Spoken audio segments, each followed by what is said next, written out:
जंगल जिहाँ रथे चिरई चिरगुन बेंदरा भालू हिरन और कतको कन जीव जंतु के बसेरा है। और ये जंगल हम सब के सांस देवैया है। और हसदेव के जंगल तो छत्तीसगढ़ के आत्मा है। फिर अब का पता यहू हसीरा जाएगा, हमार ये जंगल कटा जाएगा। कटा जाएगा रे,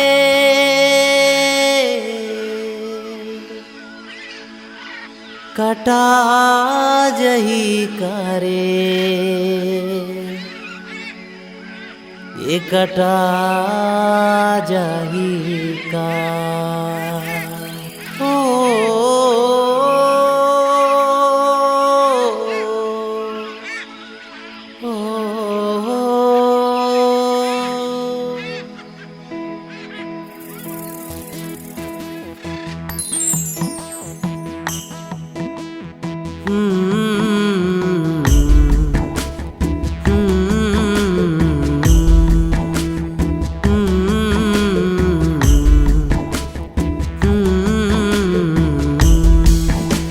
कटा जाएगा रे, कटा जाएगा रे, कटा जाएगा। कटा जाएगा रे, कटा जाएगा रे, कटा जाएगा। छैया में हरियर हसदो के जंगल कटा जाएगा। अचरा ये हरियर हसदो के जंगल आए संगी रे, कटा जाएगा।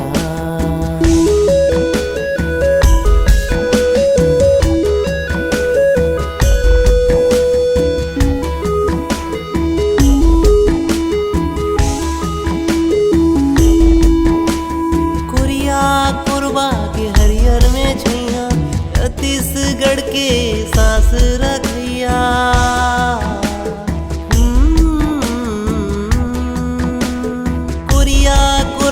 के हरियर में छैया छत्तीसगढ़ के सांस रखैया।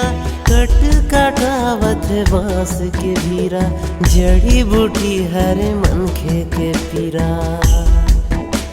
साजा सरई के ऊंचा है रुखवा, तेंदू चार मोहा के फुलवा। सिरा जाही कारे, छैया में हरियर हसदो के जंगल आए संगी रे, सिरा जाएगा।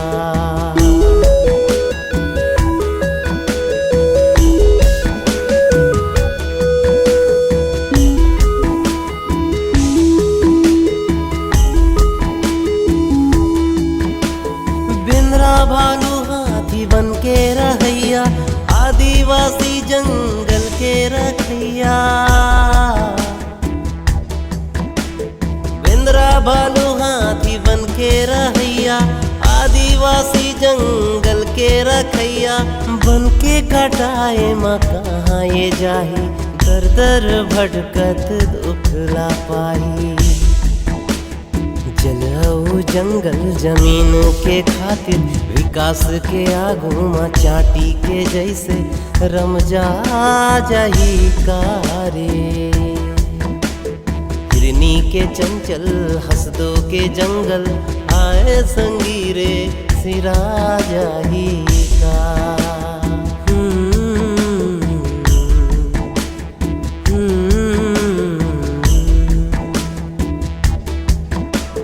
धरती के छाती के गोरा सुखागे, दरिया कुआं नदिया नरवा ठागे। धरती के छाती के गोरा सुखागे, दरिया कुआं नदिया नरवा ठागे। बिजली बनैया के कोयला सिरागे, हाय रे विकास के बलि जंगल के मांगे। हमर जिंदगी के सांस रखिया, सिरा जाएगा रे। छैया में सुघर हसदो के जंगल आए संगी रे, सिरा जाही।